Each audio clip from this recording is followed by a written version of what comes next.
बात शुरू करता हूँ ध्रुव राठी की लॉजिकल रीजनिंग से। इस बात पे उसको बड़ा घमंड सा है। वो कैट का अगर एग्जाम इससे प्रॉपर्ली दिलवा दिया जाए तो मेरे को नहीं लगता है पर्सनली कि उसे क्लियर कर पाएगा। पिछले कुछ महीनों में हमें ऐसे 3 केसेस देखने को मिले हैं जहां पर किसी इंडियन सिटीजन ने चलती हुई फ्लाइट के अंदर किसी और पैसेंजर के ऊपर पेशाब कर दिया। अब एक बात बताओ, सोच समझ के, कोई सी भी तरफ के आप बिलोंग करते हो, चाहे राइट विंग लेफ्ट विंग जो मर्जी आप हो, 32,000 लोग लेट सपोज किसी ऑर्गेनाइजेशन में हो, वो प्लान करेंगे भी कल रात हम अलग अलग जगह से फ्लाइट पकड़ेंगे, फ्लाइट पे चढ़ेंगे और जो वहाँ पे पब्लिक होगी जो उसमें ट्रैवल कर रही होगी उन पे जाके पानी निकाल देंगे। तो आप मेरे को बताओ कि जब ये इंसिडेंट होगा तो ये न्यूज में आएगा और ट्विटर पे चढ़ेगा, फिर लोग कंडेम करेंगे कि क्या रियलिटी में इस पे मूवी बनेगी? मतलब ये पागलपंती अगर किसी लोगों ने कर दी, तो जो बेसिक लॉजिकल रीजनिंग की ये बात करते हैं, भाई मूवी बनती है किसी पर्टिकुलर स्टोरी पे। अगर लोगों पे मूवी थोड़ी बनती है कि 3 बंदे हैं या 3,000 बंदे हैं, इन 3 बंदों पे मूवी बन सकती है या नहीं बन सकती। एक्चुअली बन भी सकती है और बनी हुई है 3 इडियट्स।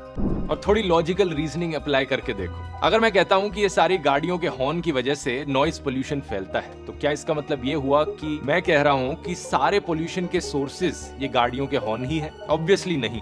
सिमिलरली अगर राहुल गांधी ने कहा कि सारे चोर मोदी होते हैं, तो क्या इसका मतलब ये हुआ कि सारे मोदी चोर होते हैं? बिल्कुल भी नहीं। ऐसा तो आपके राठी भाई का लॉजिकल रीजन है। अब मेरा सवाल आपसे है, अगर हम किसी भी बेसिस का कंपैरिजन करते हैं, वो किस बेसिस पे करते हैं? कभी कंपैरिजन तब होता है जब उसकी प्रॉपर्टीज और उसके जो कैरेक्टरिस्टिक्स हैं वो सिमिलर हो। आप कभी 2 क्रिकेटर्स का कंपैरिजन कर सकते हो, उसमें भी आप सचिन तेंदुलकर विराट कोहली का कंपैरिजन नहीं कर सकते क्योंकि उनका अलग टाइम था, जबकि वो सेम ही फील्ड के हैं। यहाँ इस बंदे ने एक कार को इंसान से कंपेयर कर दिया, जबकि कार एक नॉन लिविंग थिंग है और ह्यूमन ही है। कार की कोई फीलिंग्स नहीं होती, इंसान की फीलिंग्स होती है। टाटा की जो गाड़ियां होती है, अगर उससे मारुति सुजुकी की गाड़ी भिड़ जाती है तो मारुति सुजुकी की जो गाड़ी है वो बिखर जाती है और टाटा की कुछ खास फर्क पड़ता नहीं। ऐसा होता है सड़क पे इंसिडेंट तो लोग बोल देते हैं ये तो कचरा गाड़ी है, ये तो भाई इसकी तो कोई सिक्योरिटी नहीं है। तो इस बात पे कोई केस थोड़ी हो जाता है। अब यहीं पे अगर मैं किसी पर्टिकुलर कम्युनिटी को खुलेआम टारगेट कर दूंगा तो वो तो गलत ही होगा ना। लॉजिकल रीजन देखो कि कंपैरिजन किस बेसिस पे करा इस भाई ने। अपने लॉजिकल रीजनिंग से उन लोगों को बेवकूफ बना लेता है जो एक तरफ की बातें सुनना चाहते हैं। जो वीडियो फैलाया जा रहा है उनका पुराने वाला, इसे सनशाइन पिक्चर्स ने अपलोड किया था, सेम कंपनी जिसने फिल्म बनाई है। सबसे पहली चीज तो इन्होंने इंग्लिश सबटाइटल्स के साथ छेड़छाड़ करी। जो शब्द उनके द्वारा बोले जा रहे हैं और जो सबटाइटल्स यहाँ लिखे जा रहे हैं वो सही नहीं है। ये सबटाइटल्स के मैनिपुलेशन की बात कर रहा है। अब अगर आप ध्यान से सोचोगे ना तो आपको पता चलेगा कि सबटाइटल्स की जो मैनिपुलेशन है इस बंदे को पता कैसे चली, क्योंकि ये खुद सबटाइटल्स की मैनिपुलेशन करता है। बस छूना नहीं है, मैं अछूत आदमी है ना छू।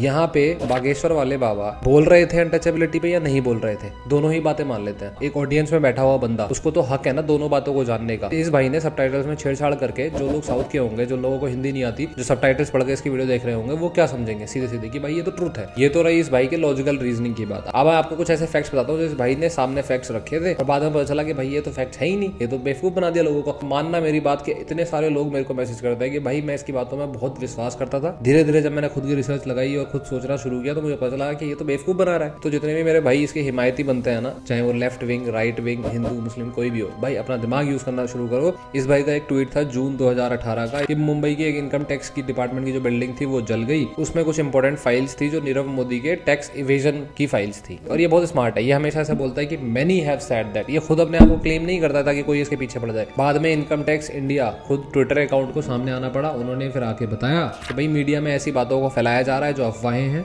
ऐसी कोई नीरव मोदी और मेहुल चोकसी की कोई फाइल जली नहीं है वहाँ पे। फिर इस भाई ने एक ट्वीट करा, उन्नाव रेप केस जब चल रहा था उसमें इसने बोला कि सीबीआई इन्वेस्टिगेशन में फाइनलाइज हो चुका है कि जो एमएलए है बीजेपी का उसी ने रेप किया। सीबीआई की प्रेस रिलीज थी जिसमें सीबीआई ने साफ साफ बोल दिया कि हमने ऐसा कोई प्रूव ही नहीं करा। उसी के नीचे एक दीपिका नारायण भारद्वाज करके एक लेडी है, उन्होंने कमेंट किया, wow deleted my comment because it exposes your hypocrisy.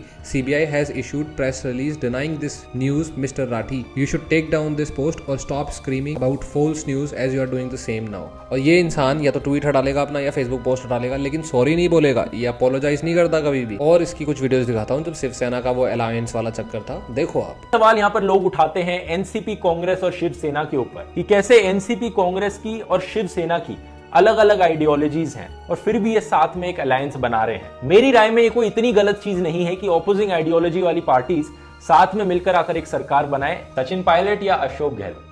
मेरी राय में एक चीज बड़ी साफ है, हमें अभी तो पता नहीं क्या इसका रिजल्ट निकलने वाला है, लेकिन अगर वो बीजेपी ज्वाइन कर तो मैं रिस्पेक्ट नहीं करूंगा उनकी इतनी, क्योंकि एक ऐसी पार्टी से निकल के ऐसी पार्टी ज्वाइन करना जो बिल्कुल ही ऑपोजिट आइडियोलॉजी की है, इससे बस ये साफ होता है कि आप पैसे और पावर के पीछे भाग रहे हो, आपकी कोई आइडियोलॉजी नहीं है। अब इसकी एक वीडियो है मुन्नवर फारूकी की, जो शब्द थे उसके, उस बात को डिफेंड कर रहा है ये आदमी। सबसे पहले आप ध्रुव राठी की सुन लो, फिर मैं आपको मुन्नवर फारूकी की सुनाऊंगा, और फिर उसके बाद देखना आपको थोड़ा गुस्सा आता है या नहीं आता। मैं आपको खुद ही बताता हूँ मुन्नावर ने क्या बोला था। भगवान को अगर रिस्पॉन्ड करना हो तो वो गाना कैसा है ना, मेरा पिया घर आया ओ राम जी को तुम्हारे पिया से कोई मतलब नहीं है। वो कह रही है मेरा पिया घर आया। राम जी ने कहा मैं 14 साल से खुद घर नहीं गया। और अगर सीता ने सुन लिया तो वो तो शक करेंगी कि तेरा पिया घर आया तो मेरे पति को क्यों बता रही है। उसको पहले से माधुरी पर शक है। तेरा करूं गिन गिन के इंतजार। उसे लगा कि वो वनवास के साल गिन रही है। वो गाना कैसा है ना, मेरा पिया अगर आया, और Ram ji don't give fuck about your पिया। मेरा पिया घर है, राम जी मैं 14 साल से खुद घर नहीं गया। अगर सीता ने सुन लिया तो वो तो डाउट करेगी कि if your husband is so why you are updating my husband bitch।